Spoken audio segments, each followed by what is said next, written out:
Olá, alunos do professor Wilson. Meu nome é João Paulo e o professor de vocês pediu para que eu fizesse um resumo sobre o que é marxismo, uma apresentação do que é marxismo, se possível entrar na questão agrária atual, de como Marx pensou essa questão da questão agrária no capitalismo. E eu estou pegando essa tarefa aqui, tá bom? Essa aula vai ter 4 partes. Uma é a concepção geral de Marx. A segunda parte é o que define o ser humano para Marx, o que faz o ser humano ser o ser humano e não um simples animal para Marx. A gente vai debater na terceira parte a história da humanidade. Por que é tão importante para Marx a história da humanidade para entender o mundo hoje e no futuro? E quarta, a gente vai debater uma teoria pela qual eu sou apaixonado, que se chama teoria da alienação, de Marx. Marx tem uma teoria da alienação. Nós vamos explicar o que é alienação e como ela é importante para a teoria marxista. Essa é uma concepção filosófica e científica do Marx que eu quero concluir com ela aqui com vocês, tá? Então eu vou fazer uma apresentação da concepção marxista de mundo mesmo. O marxismo tem uma filosofia, uma teoria científica, tem uma concepção de ciência própria. Então nós vamos fazer esse debate aqui, tá bom? Então, a primeira coisa que a gente tem que saber sobre Marx e o marxismo é uma coisa que hoje é quase senso comum, mas que só se confirmou recentemente. O que é?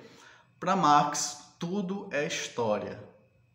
Se a gente quiser compreender a realidade, a gente tem que compreender a realidade historicamente. Essa é a primeira concepção de Marx. Isso parece natural dizer isso, mas não é tão natural assim. Na época de Marx, quando Marx chegou a essa conclusão de que tudo tem história, ou seja, que o passado é a causa do futuro, isso não era tão claro na ciência e não era tão claro na ciência até recentemente. Por exemplo, até recentemente, até esse século mesmo, século XX passado, até o meio do século XX, tinha assim uma concepção na física de que o universo era estático, imutável e eterno. Estático, imutável e eterno. Até que chegou uma concepção nova de que o universo tem história. Essa concepção é recentíssima na história. Hoje a gente sabe que teve um Big Bang, ou seja, não foi uma explosão, dizem que é uma explosão, mas não foi uma explosão. Tudo que existe no universo hoje estava concentrado num pequeno ponto, numa singularidade, e essa massa, energia, matéria e energia misturada, uma hora começou a se expandir. Há mais ou menos 14 bilhões de anos atrás. Há mais ou menos 14 bilhões de anos atrás começa a história do nosso universo. E o universo começou a se expandir, ou seja, o universo tem uma história. Isso de dizer que o universo inteiro tem uma história foi Marx que pensou primeiro, e só foi confirmado, assim, a ciência só aceitou essa concepção na física, por exemplo, recentemente. A partir da teoria do Big Bang, de que o universo começou num ponto só e se expandiu, e foi inchando, foi crescendo. Na química, por exemplo, vocês lembram da tabela periódica, que é uma tabela que tem todos os elementos químicos? Os químicos pensavam que esses elementos químicos, o oxigênio, o carbono, o hidrogênio, o hélio, esses elementos químicos sempre existiram e sempre existirão. Eles são eternos, imutáveis, eles existem apenas um ao lado do outro. E a concepção marxista dizia para a química, olha, tudo tem história, tudo está em mudança, tudo está em desenvolvimento. As coisas vão do simples ao complexo. E hoje se sabe que realmente tudo começou com um elemento mais simples, que é o hélio, que é o hidrogênio, e foi surgindo elementos químicos da tabela periódica cada vez mais complexos. Foi surgindo o hélio, foi surgindo o carbono, foi surgindo o ferro e tudo mais. E hoje temos vários elementos químicos, mas que são frutos da história do desenvolvimento químico do universo. Houve uma história que desenvolveu. Quando Marx elaborou a teoria de que tudo tem história, não existia a teoria da evolução humana. Pensava-se que os animais sempre existiram e sempre existirão. A concepção era, Deus criou os animais tal como eles são e eles não mudam, eles são iguais a si mesmos e eles não têm uma história, eles são assim, sempre foi assim. Hoje a gente, depois de Darwin e depois das teorias que tem fóssil, de dinossauro, de animais pré-históricos, a gente sabe que a vida tem uma história também. Que os animais foram evoluindo de um organismo simples até organismos mais complexos, de células, de vírus, de bactérias, até seres com várias células, como o nosso corpo, como o ser humano. Então, a ciência biológica comprovou a teoria de Marx, de que a teoria tanto científica quanto filosófica de Marx, de que tudo tem história, tudo é histórico. Os animais nem sempre existiram, eles surgiram no momento da história e foram evoluindo para cada vez novos tipos de animais, uma variedade cada vez maior de animais. Isso é a concepção marxista da história. Como vocês fazem geografia, vocês têm a história da geologia. Você sabe que você vai estudar o planeta Terra, tem camadas geológicas. E cada camada significa uma era geológica da história do planeta Terra, da geologia do planeta Terra. Isso é uma confirmação de que Marx tinha razão a dizer que tudo tem história, certo? E o ser humano tem sua própria história, o passado é a causa do futuro e tudo mais. Ou seja, a concepção estática, eterna, de que as coisas são eternas, estáticas, que era uma concepção científica muito comum, foi superada pela concepção de que tudo tem história, tudo se desenvolve, que o passado é a causa do futuro e que há uma progressão. Tendo isso como foco, a gente tem que estudar a história humana. Mas para estudar a história humana, a gente vai agora para a segunda parte da aula, tá bom?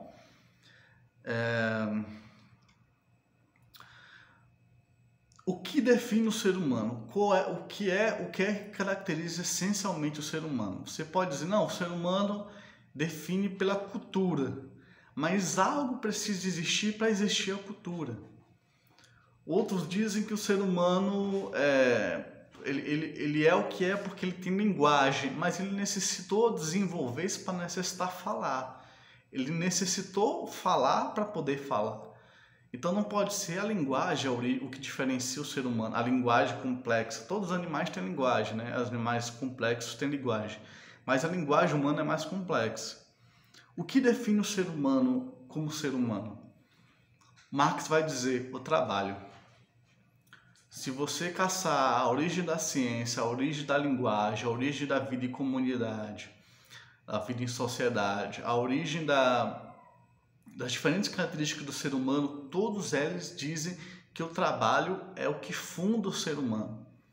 O trabalho humano, no caso. Os animais também trabalham, os outros animais, mas não trabalham como o ser humano. Por quê? Porque a gente tem uma estrutura física, que é as mãos, nossa primeira ferramenta é a mão, né? A primeira ferramenta da mente é a mão, do cérebro é a mão. Nós temos uma característica peculiar que é o seguinte, nós criamos ferramentas, criando essa ferramenta a gente altera a natureza, a gente altera o meio ambiente. E alterando o ambiente, a gente altera a nós mesmos. Olha só que incrível a diferença do trabalho humano do trabalho dos outros animais. Na nossa forma de trabalhar, que é mais rica do que dos outros animais, nós transformamos o ambiente, nós transformamos a natureza, e a natureza transformada acaba nos transformando também. Um transforma o outro. Então, olha só, começa um processo de desenvolvimento recíproco, que o humano altera o ambiente altera o humano de novo altera o ambiente altera o humano. Então, o trabalho desenvolveu a espécie humana e a sociedade humana. Por exemplo, se o homem primitivo quebrava coco na pedra, né, ele ficava ali batendo coco na pedra, ele tinha um nível de produtividade, ele conseguia quebrar, por exemplo, 10 cocos num dia. Quando o ser humano cria um machado, ele consegue quebrar não mais 10 cocos por dia, mas 100 cocos por dia. O que acontece com ele? Ele tem mais tempo livre. Ele não precisa dedicar tanto tempo para comer, para sobreviver. Ele pode se dedicar um pouco mais à arte, por exemplo. Entende? Olha só. O fato do ser humano primitivo criar um machado tornou o trabalho dele mais produtivo. O trabalho dele rende mais. E ele tem tanto mais comida, como mais coco quebrado, quanto ele tem mais tempo livre. Ele não precisa dedicar tanto tempo quebrando coco. Entende? Então, o trabalho que é o meio por onde um homem lida com a natureza, altera a natureza, até melhora a natureza. Veja que a gente criou raças novas de animais, né? A gente muda a genética dos animais. Esse trabalho em que a gente muda a natureza, em que a gente interage com a natureza, muda o próprio homem, altera o próprio homem. No fundo, o homem altera a si mesmo, evolui a si mesmo, através do trabalho. Por exemplo, por que o homem desenvolveu a linguagem? Porque para ele trabalhar com as outras pessoas, ele precisa ensinar. Ele diz, você tem que enfiar o machado nesse ângulo. Para dizer para outra pessoa qual é o ângulo, como é que tem que se quebrar o coco, você precisa da linguagem, ou seja, a linguagem surge do trabalho. Quando você desenvolve ferramentas, você passa a criar a cultura. Por exemplo, no tempo livre, você cria um ambiente cultural através do desenvolvimento do trabalho. Então, o trabalho é importantíssimo para a criação, para o desenvolvimento do ser humano como sociedade, como mais do que animal. Por exemplo, quando o homem vai desenvolvendo ferramentas e vai desenvolvendo através do trabalho, ele vai conhecendo a natureza, ele tem que conhecer a propriedade das coisas, ele sabe que aquela pedra ali, aquela pedra é útil e aquele outro tipo de pedra não é útil, então ele vai criando padrões na cabeça dele, que é a produção de ciência, ou seja, através do trabalho, o trabalho que funda o ser humano, o trabalho faz com que ele faça ciência. A ciência surge do trabalho. Depois a ciência ganha independência em relação ao trabalho. A ciência desenvolve a si mesma. Mas na origem, o trabalho existe a ciência existe com o trabalho. Porque você precisa conhecer cada vez mais a natureza para cada vez fazer ferramentas melhores, para cada vez lidar melhor com a natureza, para cada vez mais direcionar a natureza. Pensa num dique, você tem que fazer um dique no Egito Antigo para reter a água e não deixar a água vazar. Você tem que conhecer a natureza cada vez mais, você precisa fazer ciência. Para quê? Para otimizar o trabalho, para o trabalho ficar cada vez melhor. Aí, com um trabalho cada vez melhor, desenvolve o ser humano, desenvolve a sociedade. Isso vale até para o cérebro, viu? Isso vale até para o cérebro. Por exemplo, quando o homem aprendeu a cozinhar, que é uma forma de trabalho, ou seja, em vez de comer a carne crua ou certos vegetais crus, ele cozinhava, ou seja, ele pré-digeria, o nome é pré-digerir, ou seja, ele deixava a comida mais mole, mais fácil de digerir. Quando ele faz isso, quando ele deixa de comer a carne crua para comer a carne cozida, o cérebro dele ganha mais energia e mais tempo livre. Além do tempo livre, que você não precisa ficar horas mastigando um chiclete, né, que é uma carne, sabe que uma carne crua é horrível de mastigar. Então, quando ele aprendeu a cozinhar, que é uma forma de trabalho, ele passou a ter mais tempo livre e mais energia para o cérebro. O cérebro humano se desenvolveu a partir do trabalho. Olha só que incrível essa descoberta do Marx. A gente chama o trabalho como categoria fundante do ser humano. O trabalho humano funda o ser humano. Certo isso, da importância do trabalho, então nós vimos que tudo para Marx é história. Então, se a gente quer compreender a realidade, a gente tem que compreender a realidade em seu desenvolvimento, em sua evolução. A gente tem que saber as leis do movimento, as leis do desenvolvimento da realidade. Tudo é histórico, tudo é história. O passado é a causa do presente. Não existe aqui um fato, outro fato, outro fato, outro fato. Não. Existe um desenvolvimento. E outra, o trabalho é o que funda o ser humano. O trabalho humano é o que, a partir desse trabalho, a gente altera a natureza e altera nós mesmos. Nós desenvolvemos a nós mesmos através do trabalho, certo? Então, são essas duas conclusões que nós chegamos agora. Agora nós temos que ver o trabalho na história. E aqui vai ser a parte mais interessante, como Marx percebeu que a história se desenvolve. E é isso que nós vamos desenvolver agora, tá bom? É o seguinte, o homem primitivo vivia em comunidade, certo? Ele vivia... O Marx diz assim, o ser humano só pode ser solitário em comunidade. Se você for viver isolado na floresta, você morre em 3 dias. Se for para a floresta amazônica, sem nenhuma ferramenta, sem nada produzido pelos outros, sem roupa que foi produzida, você morre em 3 dias. O ser humano só existe em comunidade, certo? Mesmo solitário, o ser humano é comunitário. Mesmo sozinho, mesmo egoísta, ele só vive em comunidade.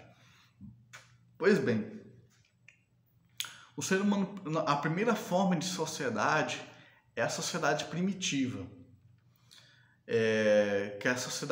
Nessa sociedade não existia classes sociais, não existia ricos e pobres, não existia família tal como a gente conhece, todo mundo era família, toda a comunidade é uma só família, não existia Estado, não existia política. Era uma forma muito simples de vida, em que as primeiras formas de sociedade eram povos nômades, eles viviam andando pela floresta, eles não paravam, que nem os índios atuais, que faz uma clareira e faz uma horca ali e fica ali parado durante um tempo na floresta. Não, eles viviam andando, né? Olha só que interessante, porque eles viviam assim, nômades, as ferramentas eram muito simples, elas não podiam ser pesadas, um arco e a flecha não podia ser pesado, o machado não podia ser pesado, ele tinha que ser substituível em qualquer momento. Então a produção, que era a produção de arco, de flecha, de machado, era muito simples. Ela se desenvolvia, sempre que podia, o homem primitivo aperfeiçoava as ferramentas, tornava elas cada vez melhores, mas elas eram muito simples. Até que chegou um momento que o ser humano fez uma revolução completa do seu modo de vida. Que revolução foi essa? Aí é que a gente entra no tema agrário, por exemplo. A revolução foi a pecuária e a agricultura. Foi uma revolução completa. E nós vamos ver que foi uma revolução tanto boa quanto ruim. Foi tanto boa quanto ruim, foi complicadíssima. Porque uma tribo descobria, por exemplo, como plantar e como cuidar de animais, como criar, em vez de caçar, fazer a cria de animais. Em vez de colher na floresta frutos, fazia plantações. Então surgiu comunidades que, em vez de ser andantes, ser errantes, né, de andar, de ficar se locomovendo, elas ficavam paradas, plantando e cuidando de bichos. Essas comunidades, gente, elas eram igualitárias mesmo, assim. Elas cuidavam da dieta, da alimentação dos mais velhos, dos mais jovens, daqueles que não podiam trabalhar, daqueles que tinham deficiência. Então, era uma comunidade que tinha o igualitarismo como fundamento. E eles praticavam a caça, eles praticavam pouca caça, porque já tinham uma pecuária, e faziam plantações. E essa comunidade criava uma certa qualidade de vida. Eles não eram assim, não era um paraíso, tá? Não quer dizer que era um paraíso. Mas tinha um certo igualitarismo, com certa abundância, porque eles eram mais produtivos do que os povos mais primitivos. Eles tinham mais grãos, eles tinham mais carne, mais leite do que o comum. Qual é o problema? Surgiu um problema aí que marca a nossa vida pessoal, é marcada por esse problema. Pode ter certeza, o nosso perfil de vida, nosso jeito de viver é marcado por uma coisa que aconteceu há 5.000 anos atrás. que é um problema muito sério. Essas comunidades igualitárias eram mais pacíficas, eram menos guerreiras, elas não caçavam, por exemplo, eles caçavam menos, então eram menos guerreiras. O que acontecia? Uma tribo caçadora vivia na escassez, era igualitária, mas era igualitária porque tinha nada. Como não tinha nada, ninguém explorava ninguém. Ninguém tinha mais que ninguém. Por quê? Porque não tinha nada. Não tinha muita coisa. Então, essa tribo que vivia na escassez e que era igualitária exatamente porque não tinha nada para explorar os outros, de repente via uma outra tribo em que as pessoas viviam melhor do que eles e era igualitária. E cultivava o campo e não precisava caçar. O que essas tribos mais atrasadas fizeram? Elas entraram em guerra com as tribos sedentárias, as tribos que tinham cultivo, invadiam, faziam uma guerra contra essas tribos mais avançadas e dominavam as tribos mais avançadas. Ou seja, isso se repetiu em toda a história. Você viu uma tribo que sabia colher e praticar pecuária e você invadia essa tribo para escravizar as pessoas dessa tribo. Você literalmente matava os jovens, matava os velhos que não tinham idade para trabalhar e só eram despesa, e botava os adultos para trabalhar de forma escrava para essa tribo vencedora. A tribo vencedora, que antes era a tribo mais atrasada, invadia a tribo mais avançada, escravizava os membros dessa tribo mais avançada, e aí surge a desgraça que se chama classes sociais. Surgem duas classes sociais. Surge a classe dos escravos, uma coisa que não existia antes, a classe dos escravos e a classe dos senhores de escravos.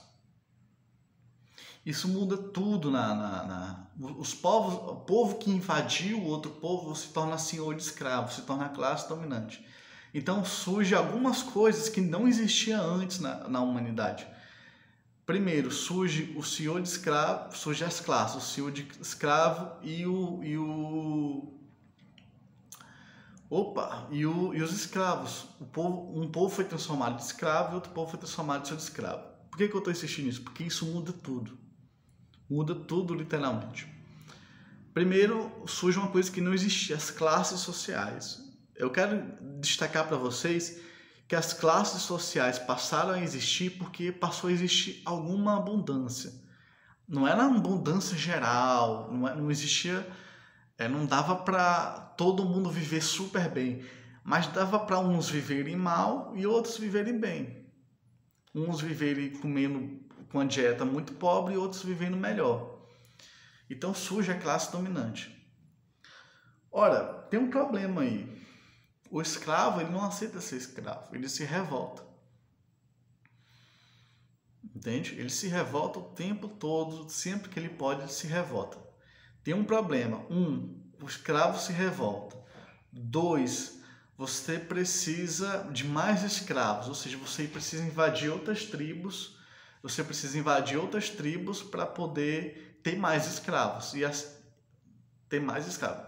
3, você precisa invadir outras tribos para ter mais terras e enriquecer mais. 4, você precisa evitar que você se torne escravo também, que outra tribo te invada e torne você escravo, que nem você fez com os outros. Esses motivos faz com que surja uma necessidade de criar uma força armada permanente.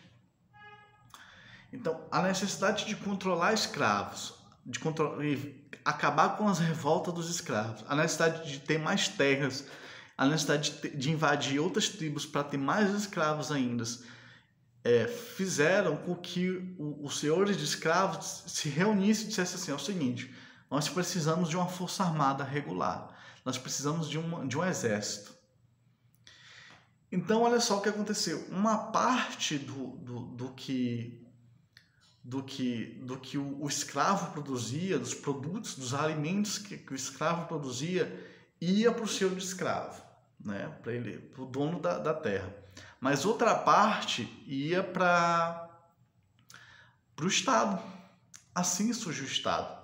Marx descobre que o Estado é uma forma de uma classe dominar outra classe por meio das forças armadas. O Estado é isso. O Estado não é uma coisa que é para todos, que é um Estado de todos, um Estado democrático, não. O Estado existe para uma classe dominar de forma estável outra classe social, certo?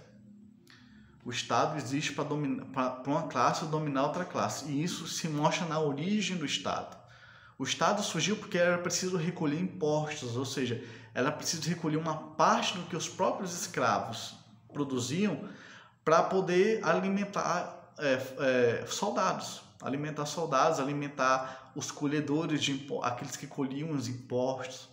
Então você criou um aparelho que se chama Estado, que colhia uma parte do que os escravos produziam para poder dominar os próprios escravos. Então, olha só, aqui nós surgiu as classes sociais, o senhor de escravo, as classes sociais surgiu por causa da abundância um pouco maior da sociedade, porque a sociedade se tornou um pouco mais produtiva, porque as ferramentas ficaram melhores. Surgiu as classes sociais, o senhor de escravo e o escravo, surgiu a propriedade privada. Antes a propriedade era comum, era coletiva, toda a comunidade era dona da propriedade. Todo mundo colhia, todo mundo tinha os frutos, por mais que fosse pouco, tinha os frutos do trabalho, juntos. Mas aqui surgiu a propriedade privada do senhor de escravo. A propriedade privada surge com a escravização do homem pelo homem. Terceiro, surge o escravo. Terceiro, surge o Estado. Então, o Estado, para que o Estado surge? O Estado surge para o homem dominar o homem, para acabar com as revoltas de escravos, para evitar revoltas de escravos, para poder escravizar mais pessoas, para poder garantir a propriedade privada. Para garantir a exploração do homem pelo homem, surgiu o Estado. Os senhores de escravos se reuniram e fundaram uma instituição em que eles davam, em vez de lucrar todo o fruto do trabalho do escravo para si, eles davam uma parte pro Estado, para um aparelho, para sustentar pessoas que se dedicariam a reprimir pessoas, a escravizar pessoas. Quarto, e aqui eu quero destacar para vocês, surge a família monogâmica. Nas famílias primitivas, não existia a família tal como a gente conhece. A família era a comunidade. Existia família, mas era outra forma de família. E a mulher era muito valorizada, sabe por quê? Porque a mulher produzia filhos. Parecia que a mulher sozinha produzia os filhos. Parecia que ela do nada engravidava e saía um menino, que continuava a vida da comunidade. Então, na sociedade primitiva, a mulher era muito valorizada por causa disso. Quando surgiu a pecuária, que o homem percebeu que o macho é importante para poder a fêmea engravidar, surgiu a necessidade de controlar a mulher. Então, por exemplo, eu tenho uma propriedade, o senhor de escravo tinha uma propriedade privada. Então ele tinha terras e tinha escravos, certo? Então, para evitar, como ele ia morrer, ele queria deixar a terra e os escravos para os descendentes direto dele. Então ele passou a controlar a vida da mulher, a escravizar a mulher, a impedir que a mulher tenha uma liberdade sexual, por exemplo, para poder saber que o descendente era dele. É assim que surge a família monogâmica, a família do homem com a mulher e tudo mais, a família isolada que tem filhos. O filho, com a pecuária, o homem descobriu que ele tem importância para ter filho. Não é só a mulher que tem um filho, ele também faz parte do processo. Então ele passou a controlar a mulher, não só a sexualidade, passou a controlar totalmente a mulher para poder garantir que a propriedade privada vá para os filhos dele, não para filhos de outro. Entende? Então, aqui surgiu a propriedade privada, que foi a partir das classes sociais, da escravização do homem pelo homem, surgiu o Estado e surgiu a família monogâmica, uma nova forma de família, em que a mulher é subordinada ao homem. Entendido até aqui? Tudo certo? Tudo claro? Eu dediquei um tempo especial a isso para vocês verem a origem da propriedade privada, a origem da família, a origem da família monogâmica, a origem do Estado e a origem das classes sociais. É uma história absurda, né? Mas olha só, o escravismo entrou em crise em Roma. Quem lembra dos estudos do ensino médio sabe que Roma foi o último império escravista que existiu na sociedade. Por quê? O que aconteceu para isso acontecer? Tem um problema que o trabalho escravista... Eu quero fazer um parênteses aqui, tá? Com essa mudança da escravização do homem pelo homem, surgiu o que a gente chama de modo de produção. É importante decorar esse nome, memorizar. Modos de produção. Ou seja, existiam relações de produção. Qual relações de produção é essa? Entre senhor de escravo e escravo. Essa é uma relação de produção. E existiam as forças produtivas. O que é força produtiva? Força produtiva é a técnica, o homem e a natureza. Certo? Quando o homem do campo seleciona aves para ter uma ave de um certo tipo, ele tá desenvolvendo a natureza. Então ele está desenvolvendo as forças produtivas. Se ele pega uma ave, uma galinha que põe mais ovos do que outra, ele desenvolve essa galinha e está desenvolvendo a natureza, ele está desenvolvendo a força produtiva da natureza, a produtividade. Se se desenvolve uma nova técnica, um machado melhor, você está desenvolvendo a força produtiva, uma força de produção, certo? Então, a junção de relações de produção com as forças produtivas forma um modo de produção. Isso vai ser entendido porque eu vou insistir até boa parte da aula, tá bom? Então, qual é o modo de produção? Nós temos um modo de produção escravista, que é a junção das relações de produção, senhor de escravo, escravo, e as forças de produção. Qual é o problema das forças de produção? O escravo, ele tenta quebrar o tempo todo as ferramentas. O que ele puder fazer para atrapalhar a produção, ele faz. O escravo odeia trabalhar, e com razão, porque parece para ele que tudo que ele produz vai para outro, não vai para ele mesmo. Por mais que uma parte, na verdade, vai para a alimentação dele. Não vai tudo para o seu escravo, mas parece que ele só trabalha para outro, não trabalha para si. Na prática, ele trabalha uma parte para si, que paga, que vira alimentação para ele, vira sobrevivência para ele, e uma parte ele trabalha para o seu escravo, de graça para o seu escravo. Mas para o escravo parece que ele trabalha totalmente para o outro. Mesmo a parte que ele trabalha para si, parece que ele está trabalhando para outro. Então ele faz de tudo para quebrar as ferramentas. Ele faz o que ele puder fazer para atrapalhar a produção, ele faz. Então o trabalho escravo é pouco produtivo e não desenvolve as ferramentas. As ferramentas são pesadíssimas, eram robustas, eram pesadas, porque para evitar que o escravo quebre a ferramenta. Então as ferramentas eram muito ruins, ou seja, as forças produtivas não se desenvolviam no escravismo, não se desenvolviam muito, porque o escravo atrapalhava a produção. O que ele pudesse fazer para se revoltar, ele fazia. Então o que acontecia? O senhor de escravo só podia aumentar a produção dele, só podia ficar mais rico se ele aumentasse a quantidade de terras e de escravos. Entende? Já que a produção na mesma terra não ficava melhor nem mais produtiva, não evoluía, como é que ele compensava isso? Aumentando a quantidade de terras e a quantidade de escravos. Só que isso tem um problema seríssimo. O que aumenta a quantidade de escravos. Se ele aumenta a quantidade de escravos, aumenta a quantidade de revoltas. É mais fácil o escravo se revoltar. Entende? É mais fácil o escravo se revoltar, porque tem mais escravos. Segundo, ele precisa de mais exército, de mais capatazes para controlar essa quantidade maior de terras e de escravos.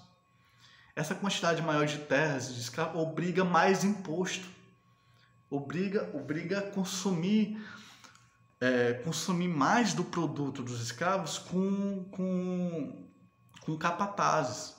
Até para uma parte de uma terra se comunicar com uma outra terra, você precisa de um capataz para fazer a ligação, a comunicação entre dois terrenos. Então aumenta a despesa com funcionários. Olha que loucura. Aumenta a despesa com funcionários porque ele aumentou a terra e o número de escravos. Então aumenta também a revolta de escravos. Então o Império Romano entrou em decadência bruta porque a despesa com o exército aumentava. Aí não se pagava o exército fazia greve. Greve do exército. Quando fazia greve do exército, os escravos aproveitavam para fazer revoltas. O processo ia se alimentando. E aumentando a despesa do exército. O exército não era pago porque os seus escravos não queriam pagar uma despesa maior. Então o exército fazia greve, os escravos faziam greve, e nesse processo o Império Romano foi entrando em decadência. Olha só, o próprio desenvolvimento do mundo primitivo, da sociedade primitiva, que gerou a agropecuária e a plantação, né? Levou à superação da sociedade primitiva, levou ao escravismo. E o próprio desenvolvimento do escravismo também levou à decadência do próprio escravismo. O aumento de terras, o aumento de escravos, levou ao aumento de despesas, levou ao aumento de revoltas de escravos. Então, levou à decadência do próprio sistema escravista. Assim como o próprio desenvolvimento da sociedade primitiva levou à decadência da sociedade primitiva. Olha só. Olha só que interessante, porque isso vai ajudar a gente a entender o capitalismo. Tendo isso claro, olha só, aconteceu essas revoltas de soldados e de escravos constantes que eram incontroláveis, junto com a invasão de bárbaros, de outros povos. Por todo canto o Império Romano era invadido. Então o exército não dava mais conta de controlar as revoltas e as invasões. Foram muitas invasões estrangeiras sobre Roma. Então o escravismo entrou em decadência. Qual foi a solução para isso? Olha só que interessante. O que é que o senhor de escravo fez para evitar a revolta de escravo? Ele disse assim: ó escravo, você não é mais escravo. Você vai deixar de ser escravo, certo? Nós vamos te dar uma terra para você trabalhar para você mesmo. Então você trabalha 3 dias só para você mesmo, tá certo? Você não é mais escravo, você agora é servo. Você não trabalha, você vai trabalhar 3 dias para você mesmo e 3 dias na terra para mim. Você vai trabalhar porque eu sou o dono da terra, então você vai trabalhar 3 dias para você e 3 dias para mim, e um dia, que é o domingo, você descansa. É o dia do descanso. E isso deu certo. Surgiu o modo de produção feudalista. O que é o modo de produção feudalista? É a combinação entre relações de produção. Lembre-se que são relações de produção, são relações de classe.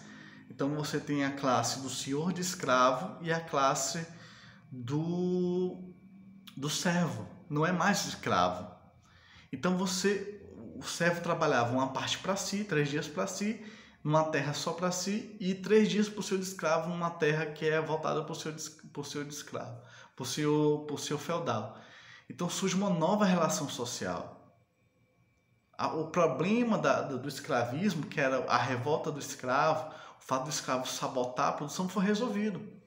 O servo passou a trabalhar para si, uma parte para os seus.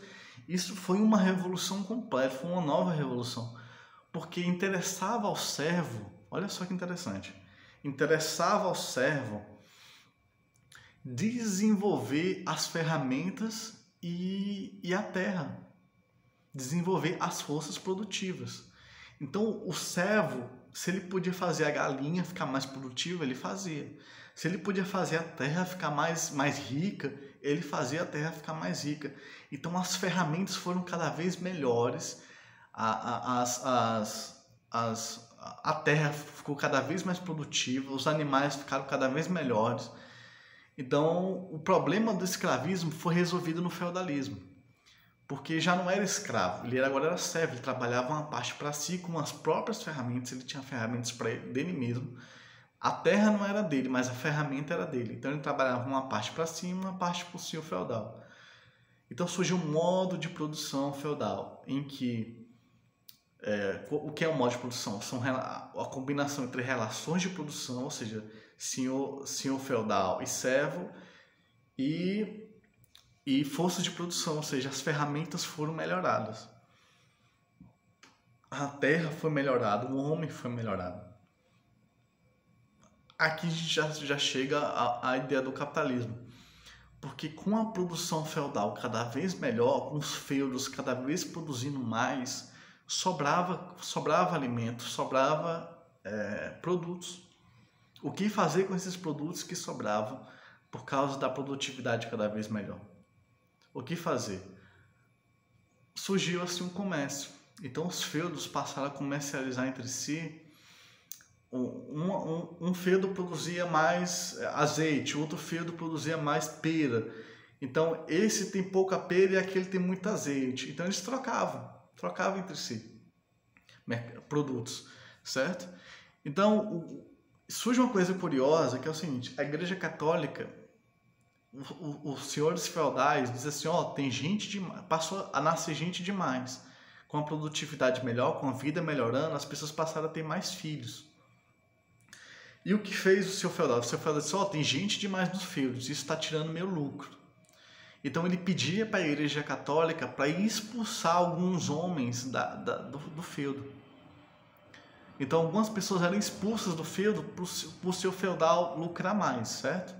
Para ter mais produtos para ele, porque tinha excesso de gente, vamos dizer assim. Esse pessoal que era excomungado, era expulso da igreja e por isso é expulso também da terra, viravam judeus.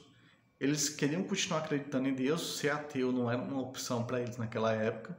Quem fosse ateu morria na mesma hora. Então eles se tornavam judeus e comerciantes. O que é que eles faziam? Pegavam produtos onde era barato e vendiam onde era mais caro. Eles faziam o transporte de produtos de um ponto para outro da Europa de forma que eles tinham lucro. Eles compravam barato aqui e vendiam caro ali. Compravam barato ali e vendiam caro aqui. E assim eles lucrando mais, certo? Surge aí, no século XII, por aí, o embrião do capitalismo. Mas o capitalismo surge mesmo, e aqui interessam mais vocês porque o curso é de agrária, surge no século XV, XVI, por ali, com um fenômeno brutal, assim, muito violento, que é roubo de terras. Na Inglaterra, a gente chama isso de acumulação primitiva do capitalismo. O capitalismo surge roubando terras, literalmente. Na Inglaterra era muito comum terras comunais. Terras comunais eram terras que os camponeses cultivavam juntos. Eram terras comuns, por isso vem a palavra comunismo, né? Os camponeses plantavam, tiravam galhos e tudo mais, frutas juntos, e eram terras comuns que os camponeses, que os agricultores tinham comumente entre eles e tal, era igualitário. O que aconteceu? Como o mercado mundial estava a todo vapor, o comércio mundial, era preciso produzir mais roupas. E para isso era preciso lã, e para isso era preciso ovelha. O que aconteceu? Algumas pessoas oportunistas mesmo, roubaram as terras dos camponeses com violência, com um método de guerra civil, usando o Estado, e roubaram a terra dos camponeses para criar ovelha. E criar ovelha não precisa de muitos funcionários, precisa de quase nenhum funcionário. Então passou-se a roubar terras para criar ovelhas. Assim surge a propriedade privada do tipo capitalista, roubando terras mesmo, literalmente matando pessoas com método de guerras. Começou assim. Então, esses camponeses que foram expulsos das terras comunais iam para a cidade mendigar, virar mendigo. Então, eles não tinham nada mais, eles não tinham ferramenta, eles não tinham terra, eles não tinham comida, eles eram totalmente livres, no pior sentido. Livre no pior sentido mesmo, porque eles não tinham nada, eles estavam livres de tudo. Esses camponeses expulsos para a cidade, o que aconteceu? Eles viravam funcionários, assalariados. Eles trabalhavam para outros. Assim surgem os trabalhadores, a classe operária, os assalariados. Eles passavam a trabalhar em troca de um salário, porque eles não tinham como sobreviver. Então, isso é importante para o curso de vocês de agrária. Por quê? Porque isso acontece até hoje. De camponeses serem expulsos de suas terras, não terras comunais, mas pequena propriedade. A grande propriedade dominando com máquinas, com tratores e tudo mais. A produção quase não precisa de funcionários para passar o trator em grandes terras. A produção agropecuária ou a produção agrícola não precisa de tanto funcionários. Então, as pessoas vão para a cidade tentar sobreviver. Isso aqui é minha gata. Isso acontece até hoje. Isso acontece literalmente até hoje. Que é esse processo em que os camponeses perdem terra e são transformados em assalariados. Hoje, no Brasil, por exemplo, o MST entrou em decadência. E boa parte dos militantes daqueles que pertenciam ao MST se transformaram em trabalhadores da construção civil, certo? Então, boa parte dos trabalhadores da construção civil são gente que vinha do movimento sem teto, do movimento por reforma agrária, que perderam terras e então foram para a cidade, entende? Então surge o capitalismo. O capitalismo se revoluciona com a máquina. Todos nós sabemos que a máquina a vapor, com a introdução da máquina na produção, o capitalismo se consolida. E aí surge um novo modo de produção, o modo de produção capitalista. O que é um modo de produção capitalista? As forças produtivas, as relações de produção principais são entre patrão e operário, entre burguês e operário, e as forças produtivas são a máquina, o desenvolvimento da química, o desenvolvimento da física, o desenvolvimento da agricultura moderna e tudo mais. Essa combinação entre relações de produção e forças produtivas, que é somente a máquina, principalmente as ferramentas que são as máquinas modernas, gera um modo de produção capitalista. Então nós temos um modo de produção capitalista, por quê? Porque a sociedade tem essas classes, que é a burguesia, o proletariado e o operariado, e tem as forças produtivas próprias desse sistema, que são o sistema de maquinaria, o sistema de máquinas, principalmente. Olha só que interessante. Nós temos um problema que é a terceira revolução industrial. O que faz a terceira revolução industrial? A terceira revolução industrial, primeiro, cria máquinas que não precisam de operários. Tem fábricas hoje que sequer as luzes são acesas na fábrica. A fábrica rola toda a produção com as luzes apagadas para economizar energia. Por quê? Porque não precisa de nenhum operário. Só precisa de uma pessoa para apertar o botão, acionar a alavanca que faz a coisa funcionar. E pronto. Ou seja, a terceira revolução industrial não precisa do trabalho manual para poder produzir. Qual o problema? Tem dois problemas. Produz muito, então a produção é muito aqui minha gata, a produção é muito alta, se produz muita mercadoria. 2, demite o consumidor. O operário que consumia passa a não consumir, ele é demitido. Aí você vê a contradição que o capitalismo tem na sua fase mais desenvolvida. Lembra que eu falei que um sistema econômico destrói ele mesmo, ele cria a condição de sua própria destruição, ele evolui para sua própria destruição? Isso acontece com o capitalismo também. As fábricas atuais, as fábricas cada vez mais não precisam de operários. Então elas são muito produtivas, elas produzem muito e ao mesmo tempo demite o consumidor, demite o operário. Não precisa de operários. O que fazer? O que fazer? Então, isso é interessante porque o capitalismo entrou em crise, em sua crise final. A gente está nas últimas décadas do capitalismo. Quem quiser saber isso mais profundamente, eu tenho um livro sobre isso. Eu posso passar, o professor Wilson pode passar o e-mail, o meu WhatsApp para vocês, que eu divido o livro com vocês. Se quiser meu WhatsApp também para tirar alguma dúvida, eu estou à disposição, tá bom? Então, assim, o capitalismo, assim como o feudalismo, assim como o escravismo, assim como a sociedade primitiva, está em crise, porque ele é muito produtivo e, ao mesmo tempo, demite os assalariados com a terceira revolução industrial. O que vai ser o socialismo, que é a próxima forma de sociedade, se a gente não entrar em extinção? Se a gente sobreviver à extinção humana, se a gente salvar o meio ambiente e nós mesmos, o que vai ser a próxima sociedade?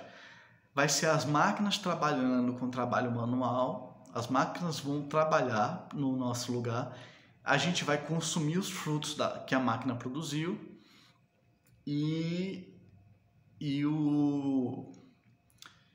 a gente vai se dedicar ao trabalho intelectual. O trabalho intelectual vai continuar conosco, a gente vai ter que planejar a sociedade vai ter que ser uma sociedade planejada e não mais concorrencial. A gente vai ter que cuidar da administração da vida, da administração do Estado, a gente vai ter que cuidar da saúde, da educação das crianças. Mas o trabalho manual, o trabalho na fábrica vai ser coisa de máquina, não vai ser uma coisa de seres humanos. A gente só vai administrar a fábrica. E quem vai trabalhar pesado vai ser a máquina. Claro, mesmo no socialismo, onde todas as fábricas serão automatizadas, serão robotizadas, mesmo aí a gente vai ter que ter algum trabalho manual. Vai ter sim algum trabalho manual, mas vai ser pouco mesmo. O grosso da sociedade vai se dedicar ao trabalho intelectual, à administração, a cuidar das crianças, a cuidar da família e tudo mais. Olha só, lembra que eu falei que com a propriedade privada, com o escravismo, com a escravização do homem pelo homem, que se deu origem surgiu a propriedade privada, o Estado, propriedade privada, as classes sociais, o Estado e a família monogâmica, surgiram esses 4 elementos. Pois bem, eu não vou ter como explicar isso com mais profundidade, tá? Mas é o seguinte, a propriedade privada capitalista está em crise, porque a taxa de lucro tende a zero até o meio desse século. A taxa de lucro está tendendo a zero.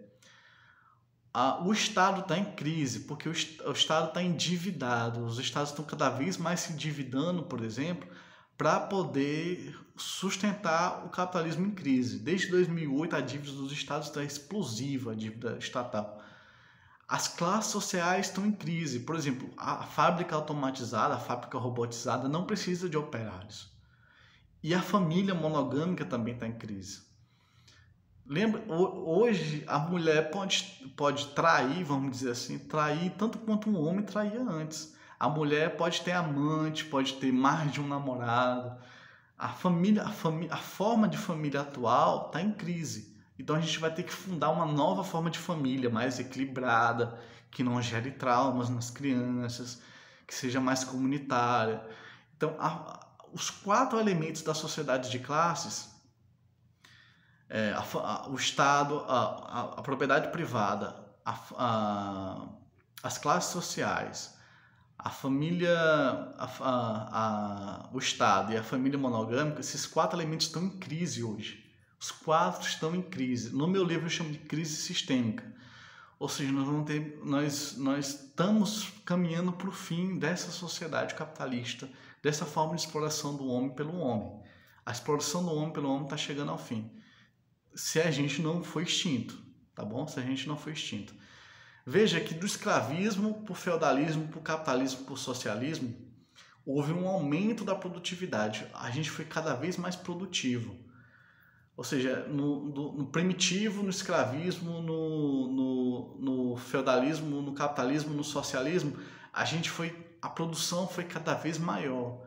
Cada vez mais a gente produz mais e melhor. Isso tem um problema para o capitalismo. Por exemplo, o preço, você pode dar um preço para as coisas quando tem escassez. Se falta um produto, ele fica mais caro, certo? O problema é que o capitalismo está muito produtivo, ele produz muita mercadoria. Então as mercadorias estão muito baratas, tendem a ficar cada vez mais baratas. Então a tendência é que o preço desapareça, você distribua as mercadorias. Tem muita abundância, porque tem abundância demais, pode haver socialismo. O socialismo não é uma sociedade de escassez, não, viu, gente? De falta de comida, de falta de coisa, não. É uma sociedade da abundância, do excesso de coisas. Então a gente pode ter uma sociedade em que todos têm o básico para sobreviver, não tenha luxo, mas tenha pelo menos o básico para sobreviver e tenha tempo livre. Por quê? Porque o próprio capitalismo está gerando isso, está gerando uma abundância de mercadorias e o preço não compensa para o próprio capitalismo. Os preços estão muito baixos para compensar o próprio capitalismo, entende?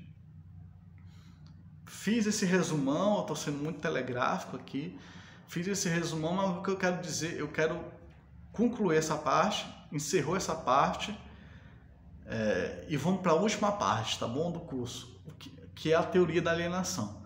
Normalmente a gente diz que uma pessoa é alienada quando a gente diz assim, aquela pessoa não gosta de política, aquela pessoa é alienada. Isso está certo, isso tem razão. A alienação é isso também, mas alienação significa mais do que isso. Alienação significa, olha só que sofisticado e incrível.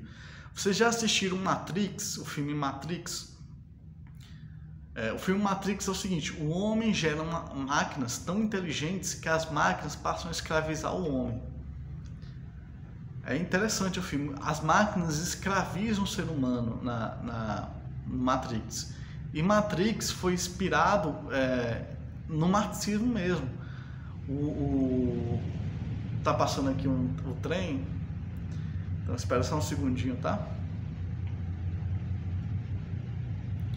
Então é o seguinte, em Matrix, a máquina escraviza o homem e no marxismo é isso mesmo. O homem cria, por exemplo, a máquina e a máquina o demite. O homem cria, o trabalhador cria uma máquina que a máquina faz com que precise de menos trabalhadores. A própria criação do homem atrapalha a vida do homem, destrói a vida do homem. Ou seja, o trabalhador cria algo que o destrói. O trabalhador cria a máquina e a máquina o demite. Olha só que loucura. O trabalhador cria a máquina e a máquina o demite. Isso é alienação. Alienação também é o seguinte, o trabalhador não se identifica com o produto do seu trabalho.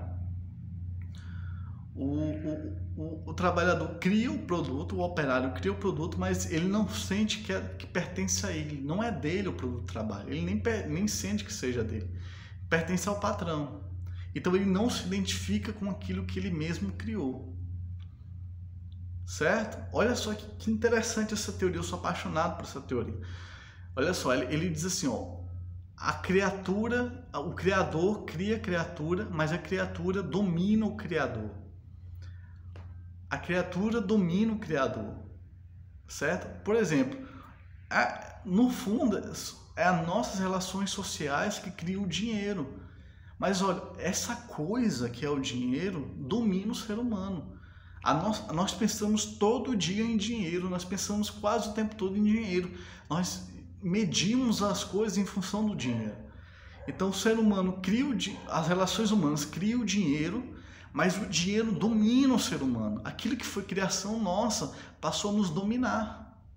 A criatura domina o Criador, entende? Aquilo que é criação nossa domina o Criador. O operário, só existe o Estado porque existe o operário. Porque Porque existe o trabalho, porque existe o Estado, mas o Estado está contra o trabalhador. Entende? Está contra o trabalhador. A criatura, a criação humana domina o próprio Criador, a criação domina o Criador. Então, é uma viagem muito massa, assim, é tanto científico quanto filosófico, que a criatura domina o Criador.